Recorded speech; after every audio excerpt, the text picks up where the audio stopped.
जितना देखना चाहिए। इसी हफ्ते सऊदी अरब और पाकिस्तान के बीच एक ऐसी डील हुई है जिसमें भारत में बहुत छोटा तबका इस पर बातचीत कर रहा है, लेकिन दुनिया भर में इस पर चर्चा हो रही है। अब हो रहा है कि क्या ये माना जाए कि अगर भारत ने ऑपरेशन सिंदूर किया के तहत हमला किया पाकिस्तान पे, तो क्या ये सऊदी अरब पे हमला माना जाएगा? सब कुछ हो रहा है, जाके वहां अरबी में बोलते हैं, सऊदी अरब में यूएई में जाके नरेंद्र मोदी जी अरबी में उन्होंने भाषण दिया। इस सब के बावजूद हमारे पास भी तो न्यूक्लियर हथियार है, हम पाकिस्तान के पास क्यों गया सऊदी अरब ये डील करने के लिए? ये डिफेंस डील तो हमारे साथ भी हो सके। जो राजनयिक दुनिया है, जो डिप्लोमेटिक वर्ल्ड है, उसमें हमने हर तरह से कोशिश की कि पाकिस्तान को उसका चेहरा, असली चेहरा दिखाने की हम कोशिश करें दुनिया में। लेकिन यहाँ देखिए कितनी इज्जत मिल रही है कि सऊदी अरब इतना बड़ा देश, इतना अमीर देश है, कह रहा है कि पाकिस्तान हमारे साथ समझौता कीजिए, हम आपको अरबों डॉलर देंगे, आपकी अर्थव्यवस्था को मजबूत करेंगे, हमें सुरक्षा दीजिए। तो बात यह है कि किस हालत में सऊदी अरब ने यह सोचा कि जो हमारा इतना बड़ा एक बेनिफिट इंडिया से होता है सालाना, हम उसको नजरअंदाज कर दें और पाकिस्तान के साथ हाथ मिलाएं। वो इससे ये दर्शाता है कि हमारे बीच, यानी कि सऊदी अरब और इंडिया के बीच पॉलिटिकल डायलॉग जो है वो इतना मजबूत नहीं है जितना कि पाकिस्तान और सऊदी अरब के बीच है। ये जा रहा है, जो वेस्टर्न मीडिया वो ये कह रहा है कि ऐसा लगता है कि पाकिस्तान के हाथ एक लॉटरी लग गई है इस पूरे समझौते को। और जो बयान आप सुनिए पाकिस्तान की तरफ से, तो ये कह रहे हैं कि अभी तो शुरुआत है, सऊदी अरब ने इस तरह का समझौता किया है, अभी दूसरे और अरब देश भी हमारे साथ आ सकते हैं, हमारे साथ ऐसा ही समझौता कर सकते हैं।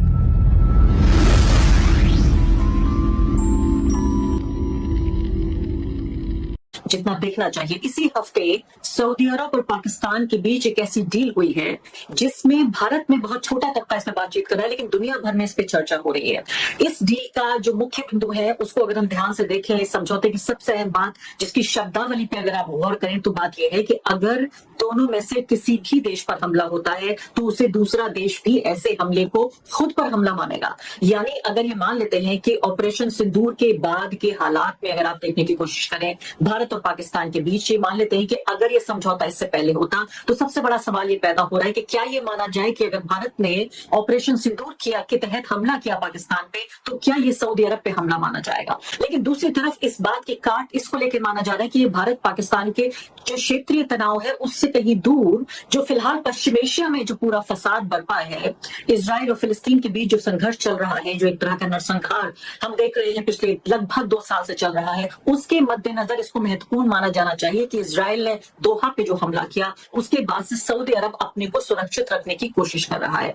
ये सवाल बहुत गंभीर है जिस पे चर्चा होनी जरूरी है, दोनों ही पहलू इस बात के कि क्या वाकई ये जो डिफेंस डील हुई है, सुरक्षा समझौता हुआ है पाकिस्तान और सऊदी अरब के बीच, अगर ये भी मान लें कि अगर ये एक क्षेत्रीय तनाव है, इससे कोई लेना देना नहीं है, तब भी क्या पाकिस्तान को, जो भारत का एक तरह से धुर विरोधी है, उसको मजबूत नहीं करेगा? इस मजबूती का नुकसान क्या भारत को नहीं होगा? मेरे साथ इस मामले पर 2 विशेषज्ञ मौजूद हैं, उनसे मैं बातचीत करने की कोशिश करूंगी। दोनों वरिष्ठ पत्रकार जो विदेश नीति को बहुत बेहतरीन तरीके से, बहुत बारीक निगाह से देखते रहे हैं, हेडलाइंस के पीछे की कहानियां भी जानते हैं। सिद्धार्थ वरदराजन द वायर के और साथ ही कलोल भट्टाचार्य जी द हिंदू के, दोनों ही राजनयिक मामलों को बहुत बेहतरीन तरीके से समझते हैं। सबसे पहले सिद्धार्थ, मैं आपके साथ शुरुआत करना चाहती हूँ। कहा यह जा रहा है, जो वेस्टर्न मीडिया है वो ये कह रहा है कि ऐसा लगता है कि पाकिस्तान के हाथ एक लॉटरी लग गई है इस पूरे समझौते को। और जो अगर बयानात आप सुनिए पाकिस्तान की तरफ से, तो वो ये कह रहे हैं कि अभी तो शुरुआत है, सऊदी अरब ने इस तरह का समझौता किया है, अभी दूसरे और अरब देश भी हमारे साथ आ सकते हैं, हमारे साथ ऐसा ही समझौता कर सकते हैं।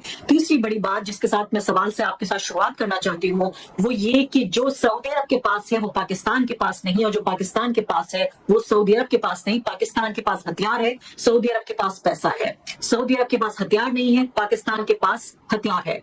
तो इसको अगर आप ये देखें तो ये तो पूरी तरीके से, क्या इसको लॉटरी नहीं माना जाएगा?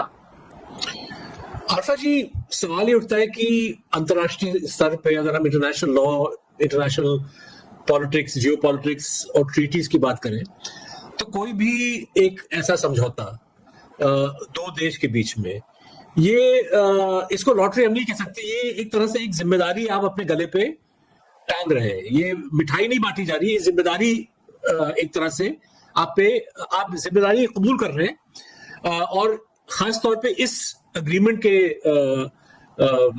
परिप्रेक्ष्य में ये एक म्यूचुअल डिफेंस अग्रीमेंट है सऊदी अरेबिया और पाकिस्तान के बीच।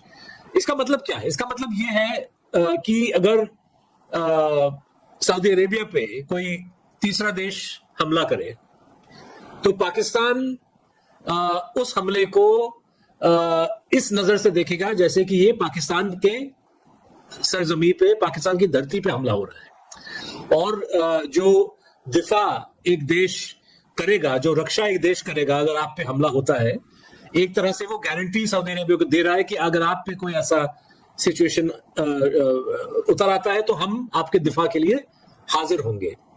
अब ये इसको लाइटली, इसको एक हल्के तरीके से हम नहीं ले सकते। और मुझे लगता है कि सऊदी अरेबिया और पाकिस्तान भी इस चीज को हल्के तरीके से नहीं देखना चाहेंगे। आपने जिक्र किया कि सऊदी अरेबिया के पास पैसा है, पाकिस्तान के पास हथियार है, पाकिस्तान के पास खास तौर पे एटमी हथियार है। और ये जो समझौता है इसका संदर्भ स्पष्ट शब्दों में एक ही है, और वो है इजराइल का कतर पे हमला। और पिछले 5-6 महीनों से मुख्तलिफ मुल्कों पे इजरायली हमला, कभी यमन पे, कभी लबनान पे, कभी शाम पे, यहां तक कि कहा जा रहा है कि टूनिस के जो है कोस्टल एरियाज पे, जो वहां से जो गाजा फ्लोटिला वहां से गुजर रहा था, तो उन पे भी ड्रोन अटैक्स का कहते हैं कि इजराइल ने वहां पे ऑर्गेनाइज किया। कतर पे भी हमला हुआ। तो ऐसे हालात में सऊदी अरेबिया को एक तरह से अपने बचाव के लिए एक कलेक्टिव सिक्योरिटी अरेंजमेंट की तलाश में वो निकले हैं।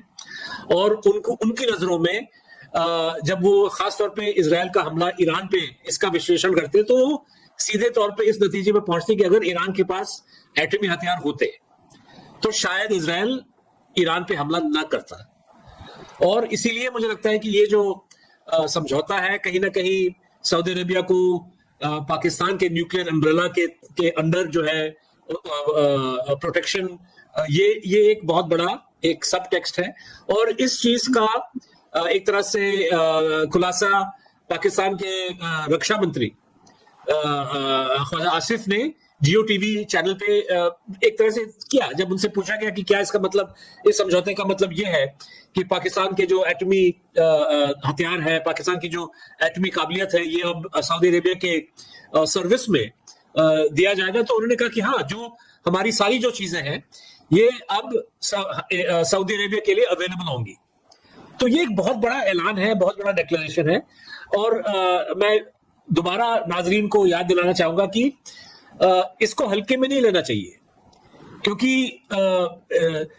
एक तो पाकिस्तान इजराइल को एक संदेश भेज रहा है कि भाई हमारे हथियार आपके खिलाफ इस्तेमाल किए जा सकते हैं अगर आप सऊदी अरेबिया पे हमला करेंगे। लेकिन क्या इस संदेश से इजराइल अपने हाथ को रोक देगा, या क्या इजराइल ये सोचने लगेगा कि अगर हम सऊदी अरेबिया पे हमला करना चाहते हैं तो इससे पहले हमको पाकिस्तान के एटमी हथियारों पे भी हमला करना पड़ेगा। तो एक तरह से आप अपने आप को निशाना बना रहे हैं। जी ठीक है। सिंदूर होता है हमला, तो क्या सऊदी अरब भी पाकिस्तान के साथ, हमारे साथ लड़ेगा, पाकिस्तान का साथ देगा? उनके पास हथियार नहीं है तो क्या पैसा देगा? वो सवाल तो मैं जरूर पूछूंगी, उस सवाल पे भी मैं आऊंगी कि क्या ये जायज सवाल है। लेकिन मैं तो सिर्फ इतना पूछ रही हूँ कि अगर सिर्फ एक छवि के हिसाब से देखें, जो राजनयिक दुनिया है, जो डिप्लोमेटिक वर्ल्ड है, उसमें हमने हर तरह से कोशिश की कि पाकिस्तान को उसका चेहरा, असली चेहरा दिखाने की हम कोशिश करें दुनिया में। लेकिन यहाँ देखिए कितनी इज्जत मिल रही है कि सऊदी अरब इतना बड़ा देश, इतना अमीर देश है, कह रहा है कि पाकिस्तान हमारे साथ समझौता कीजिए, हम आपको अरबों डॉलर देंगे, आपकी अर्थव्यवस्था को मजबूत करेंगे, हमें सुरक्षा दीजिए। जी शुक्रिया अल्फा।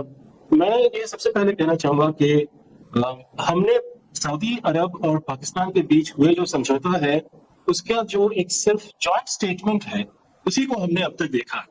हमने उस समझौते को आज तक नहीं देखा है। हमने उस समझौते के अंदर जो एनेक्शंस है वो भी हमने नहीं पढ़ा है अब तक, क्योंकि उसको पब्लिक नहीं किया गया है। तो असल में किस तरह से सऊदी अरब पाकिस्तान का मदद करेगा अगर पाकिस्तान के साथ हिंदुस्तान का दोबारा एक लड़ाई होता है, वो हमें नहीं पता। पर इतना पता है सबको कि सऊदी अरब से इंडिया का 20% जो क्रूड ऑयल सप्लाई है वो आता है। अगर मान लीजिए अगर दोबारा सिंदूर जैसा ऐसा कुछ हादसा होता है और पाकिस्तान ये जो जॉइंट डिफेंस मैकेनिज्म है इसको वो इन्वोक करता है और सऊदी अरब को कहता है कि जी आप इंडिया को तेल बेचना बंद कर दीजिए जब तक ये लड़ाई चल रही, तब हमें ये भी देखना पड़ेगा। इसीलिए मैं कह रहा हूँ हमने एनेक्शर भी आज तक नहीं देखा है। जब हम एनेक्शर्स देखेंगे तब ये जो ट्रीटी जो एग्रीमेंट है, इसका जो दिशा है, इसके बारे में हमें पता चलेगा कि लड़ाई किस तरह से लड़ी जाए। ये सऊदी अरब मिलिट्री सपोर्ट देगा, पैसा देगा, या फिर जैसे कि जो हमारे जो रिसोर्सेज, वाइटल रिसोर्सेज है, उसको हमारे पास भेजना बंद कर देगा। मुझे लगता है कि ये जो डिटेल्स है, ये सब डिटेल्स इस एग्रीमेंट में है, पर इसको पब्लिक नहीं किया जाए। और दूसरा चीज जो मैं कहना चाहूंगा कि सऊदी अरब और पाकिस्तान के बीच ये जो समझौता हुआ है, इसका जो मेन वजह है वो है इन दोनों देश के बीच बहुत अच्छे पॉलिटिकल रिलेशन, इस दोनों देश के बीच बहुत अच्छे लेवल पे, हाईएस्ट लेवल पे पॉलिटिकल डायलॉग चलता रहता है। बात यह है कि सऊदी अरब से हिंदुस्तान को जो सपोर्ट मिलता है या फिर इंडिया से जो सऊदी अरब को सपोर्ट मिलता है वो है इनकम। सऊदी अरब को लगभग 35 या फिर 32 बिलियन यूएस डॉलर्स सालाना इंडिया से पैसा जाता है, क्योंकि वो जो क्रूड ऑयल है उसका सेल्स के अमाउंट है वो इंडिया ट्रांसफर करता है।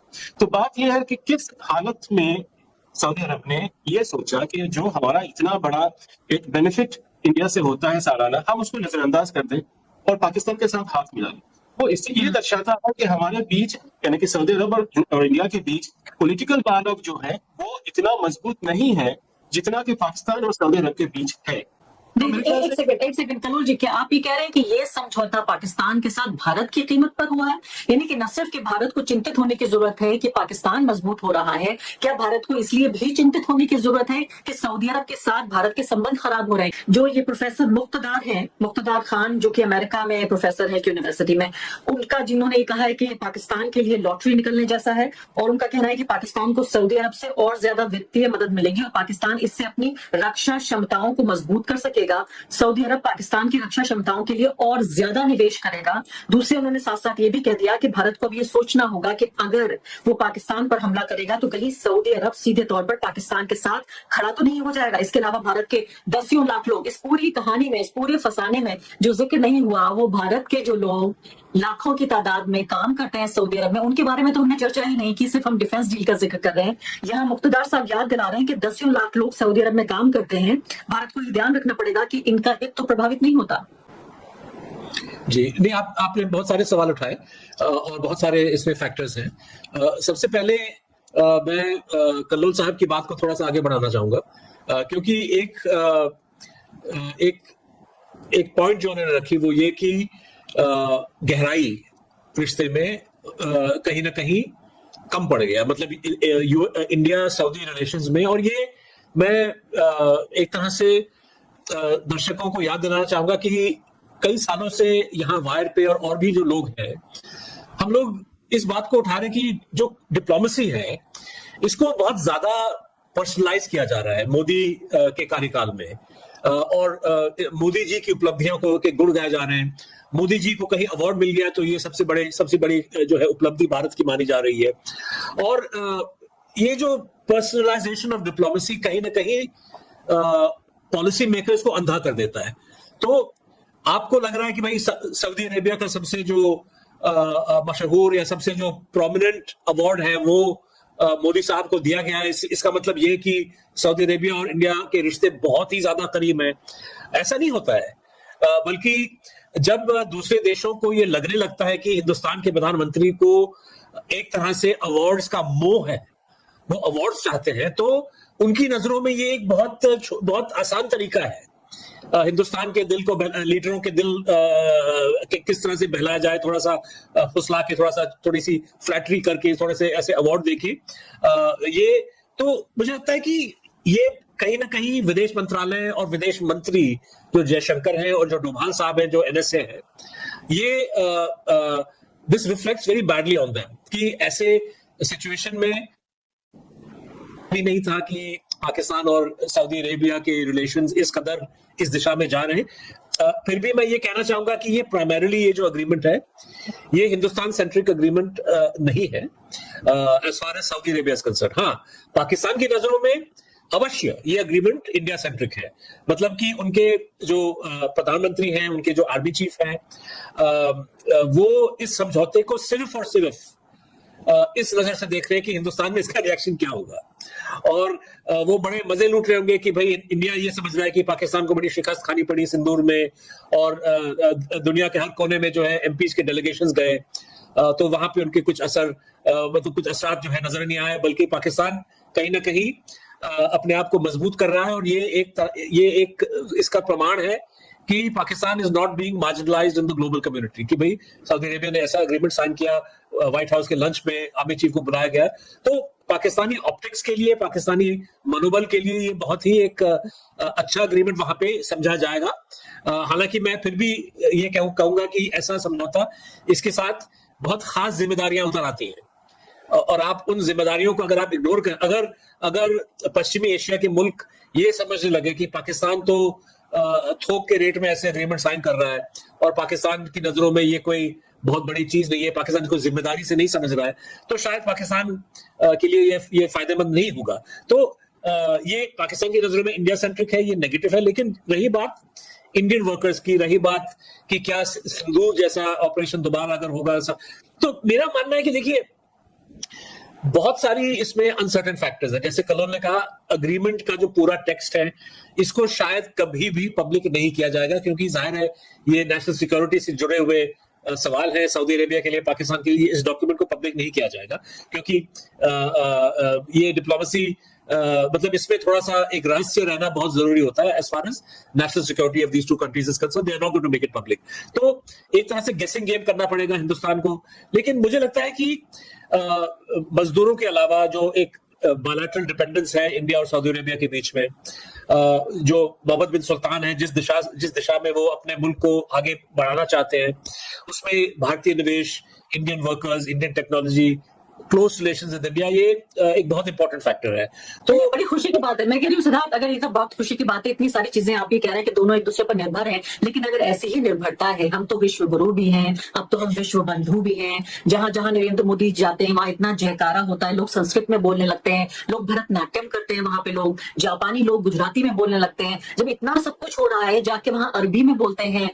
सऊदी अरब में ही यूएई में जाके नरेंद्र मोदी जी अरबी में उन्होंने भाषण दिया। इस सब के बावजूद हमारे पास भी तो न्यूक्लियर हथियार हैं, हम पाकिस्तान के पास क्यों गया सऊदी अरब ये डील करने के लिए? ये डिफेंस डील तो हमारे साथ भी हो सकती थी। नहीं, क्योंकि हिंदुस्तान ने कभी भी पश्चिमी एशिया के देशों के साथ इस किस्म के सिक्योरिटी अरेंजमेंट्स डिस्कस नहीं किए, परस्यू नहीं किए। पाकिस्तान लंबे अरसे से वहां की रॉयल फैमिलीज जो होली मॉस्क है उनकी रक्षा के लिए पाकिस्तानी फौज शुरू से तैनात रही है। पाकिस्तानी फौज को डिप्लॉय किया गया है। पाकिस्तानी जो एयरफोर्स है उनके वहां के कई देशों के एयरफोर्स को ट्रेन करता है। हिंदुस्तान ने कभी अपने आप को उस रोल में नहीं डाला, और ये सिर्फ मोदी सरकार की बात नहीं है। पिछले आप 40-50 साल की का रिलेशन देख लीजिए, उस किस्म का जो सिक्योरिटी या मिलिट्री डायनामिक रिलेशनशिप हिंदुस्तान ने कभी इन देशों के साथ नहीं बनाया।